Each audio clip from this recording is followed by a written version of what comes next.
Hello students, अध्याय 5 समांतर श्रेणी में आगे बढ़ते हुए आज हम सीखने वाले हैं उदाहरण 7 जो परीक्षा की दृष्टि से काफ़ी महत्वपूर्ण है। तो इसको बहुत अच्छे से करना। चलो शुरुआत कर लेते हैं। देखो, सवाल दिया गया है कि 2 अंकों वाली कितनी संख्याएं 3 से विभाज्य हैं। तो देखो, सबसे महत्वपूर्ण चीज़ यहाँ पे क्या है, 2 अंकों वाली संख्याएं क्या कहलाती हैं, जिनमें 2 अंक हैं, एक इकाई का अंक और एक दहाई का अंक। तो 2 अंकों वाली संख्याएं, आपको ये पता होना चाहिए कि ये जो 2 अंकों वाली संख्याएं हैं ना, ये कहाँ से शुरू होती हैं और कहाँ तक चलती हैं। तो देखो, ये 10 से शुरू होती हैं। 10 के पहले क्या आता है, 9। तो 9 में तो एक ही अंक है ना, और 10 में कितने अंक हैं, 2। देखो, एक और एक, 2। एक इकाई का अंक और एक दहाई का अंक, तो टोटल कितने हो गए, 2 अंक। तो ये 2 अंकों वाली संख्या होगी।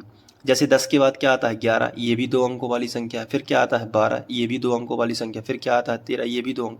कहाँ तक चलेंगे ये, तो ये चलेंगी 99 तक, क्योंकि 99 2 अंकों वाली संख्या है। लेकिन इसके बाद जो 100 आता है ना, इसमें 3 अंक हो जाएंगे, 1 2 3, तो इसे हम 3 अंकों वाली संख्या बोलने लगते हैं। तो 2 अंकों वाली संख्या 10 से लेकर 99 तक ही होती हैं। लेकिन इनमें से हमें सभी संख्या नहीं चाहिए, हमें वो संख्या चाहिए जो 3 से विभाज्य हो, मतलब जिनमें 3 का भाग जाता हो। तो 10 में ट्राई करो, 10 2 अंकों वाली संख्या है ना, लेकिन इसमें 3 का भाग पूरी पूरी बार नहीं जाएगा, क्योंकि 3 त्रिका 9, एक ही शेष फल ही रह जाएगा, एक इसमें भी नहीं जाएगा। आप ट्राई कर लेना। फिर देखो, 12, 3 चौके 12, 3 से अगर भाग देना चाहे तो 4 बार में चला जाएगा। तो 2 अंकों वाली पहली ऐसी संख्या जो 3 से विभाज्य है वो क्या होगी, 12। उसके बाद क्या होगा, तो 3 से विभाज्य है ना, तो फिर 3 जोड़ते जाओ। 12 में 3 जोड़ेंगे तो क्या आएगा, 15। 15 में 3 जोड़ेंगे तो कितना आएगा, 18। तो ये 2 अंकों वाली वो संख्याएं लिख रही हैं जिनमें 3 का भाग चला जाएगा। 18 के बाद क्या आएगा, 18 में 3 जोड़ो, 21 डैश डैश डैश, और अंत में क्या रहेगा इस तरफ, तो 99 में 3 का भाग चला जाएगा, बिल्कुल, 3 त्रिका 9, 33 आ जाएगा। तो 99 भी क्या है, 3 से विभाज्य संख्या है। तो ये एक संख्याओं की सूची हमें प्राप्त होगी जो 3 से विभाज्य है। तो हम लिखेंगे 3 से विभाज्य या 2 अंकों वाली 3 से विभाज्य संख्याओं की सूची। तो कौन कौन सी थी, सबसे पहले था 12, फिर क्या था 15, फिर क्या था 18, फिर क्या था 21 डैश डैश डैश, और लास्ट वाला पद क्या था, 99। तो ये संख्याओं की सूची है। लेकिन अब हमें ये पता नहीं है कि ये समांतर श्रेणी है या नहीं है। हालांकि हमें अंदाजा है, क्योंकि हमने 3 जोड़ जोड़ के ही बनाई है। बट अगर आप नेचुरली इसको करोगे, जैसे 12 फिर 3 का भाग देते जाओगे, 13 में दोगे, 14 में दोगे, तो आपको अंदाजा नहीं होगा। तो आप इसको सवाल को जब एग्ज़ाम में करोगे तो आपको ये भी दिखाना पड़ता है कि ये एपी है। तो एपी कैसे चेक करते हो, दूसरे पद में से पहला पद। तो यहाँ पे A2 माइनस A1 निकाल लोगे, कितना आएगा, 15 माइनस 12। तो यहाँ पे अंतर 3 का ही मिलेगा, क्योंकि हमने 3 जोड़ जोड़ के ही बनाई है, बट दिखाना पड़ता है एग्जाम में। A3 माइनस A2 कर लो, तो यहाँ पे A3 माइनस A2 कर लोगे तो 18 माइनस 15 होंगे, इसमें भी आपको 3 ही मिलेगा। फिर A4 माइनस क्या कर लोगे बेटा, A3 कर लोगे, तो इससे भी तुम्हें क्या मिलेगा, 21 माइनस 18 मिल जाएगा। तो इसमें भी तुम्हें शेषफल 3 मिल जाएगा। इसका मतलब है कि यहाँ पे 3 3 जो है यहाँ पे आपको मिल रहा है, यानी समान अंतर है। तो अतः दी गई संख्याओं की सूची एक एपी है, तो मैं यहाँ पे लिख देता हूँ। जब एपी है तो इसका प्रथम पद और सार्वंतर भी होना चाहिए, तो बिल्कुल हम इसका प्रथम पद लिख लेते हैं। तो प्रथम पद ए बराबर होता है, जो पहले नंबर पे लिखा है को है, यहाँ पे 12 है, ठीक है। अब इसके बाद कौन है, सार्वंतर।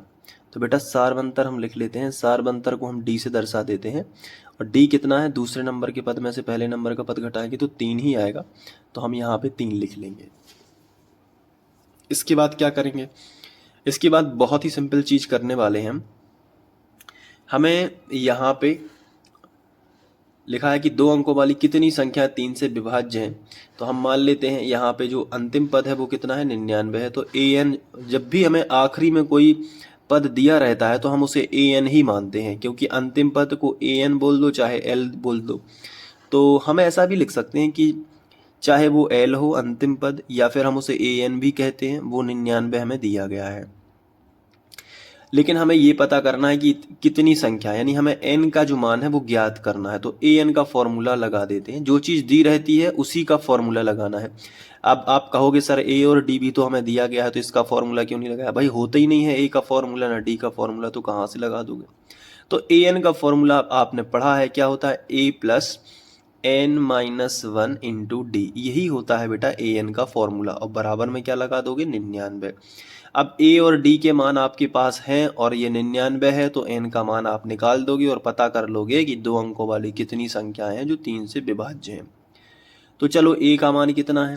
12 है, तो यहाँ पे 12 रख लेना, प्लस n माइनस 1। d का मान कितना है? 3 है, तो यहाँ पे 3 रख लेना, बराबर यहाँ पे कितना होगा? 99। अब जो प्लस का 12 है ना, इसका पक्षांतर इस तरफ कर लो, तो यहाँ पे आएगा n माइनस 1 और यहाँ पे 3 बराबर, और 99 माइनस 12 हो जाएगा। तो यहाँ पे देखो n माइनस 1 और 3, और 99 में से 12 घटा देंगे तो 9 में से 2 जाएंगे तो कितने बचेंगे? 7 बचेंगे, और 9 में से 1 जाएगा तो कितने बचेंगे? 8 बचेंगे। तो अब देखो यहाँ पे प्लस के ही बचेंगे, क्योंकि 99 प्लस की संख्या थी जो कि बड़ी है 12 से। तो इस तरीके से हमने लिखा। अच्छा, 9 में से 2 जाएंगे तो 7 ही बचेंगे, ध्यान रखना। अब ये जो 3 है ये गुणा में है, गुणा वाली संख्या जो है वो बटे में आ जाएगी, तो यहाँ पे हम कर लेते हैं। तो n माइनस 1 बराबर 87, और ये जो 3 गुणा में लिखा था ना, इसको हम नीचे बटे में लेके आ जाते हैं। तो 3 दूनी 6, अब बचे 2, हो गए 27, तो 3 नाम 27। तो यहाँ पे हम n माइनस 1 बराबर कितना लिख सकते हैं? कितने बार कटा? 29 बार कटा है, ठीक है। तो ये हो गया। अब यहाँ पे जो माइनस का 1 है इस तरफ पक्षांतर हो जाएगा, तो n बराबर 29 प्लस 1, 29 और 1 कितना हो गया? 30। तो यहाँ पे टोटल हमें पता चला कि अतः 2 अंकों वाली 30 ऐसी संख्याएं हैं जो 3 से विभाज्य हैं। तो लिखेंगे अतः 2 अंकों वाली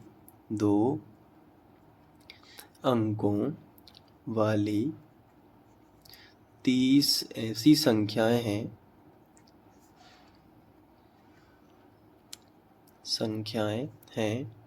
जो 3 से भाज्य हैं। तो इस तरीके से इसका करेक्ट आंसर हो जाएगा, और ऐसे ही आपको एग्ज़ाम में लिखना है। आई होप आपको समझ में आ गया होगा। अब एक बार आप स्क्रीनशॉट ज़रूर ले लीजिएगा ताकि आपको दिक्कत ना हो, आप नोट्स प्रॉपर अच्छे से बनाते चलें, ठीक है। तो स्क्रीनशॉट आपको ज़रूर लेना है। तो चलिए मैं बता देता हूँ।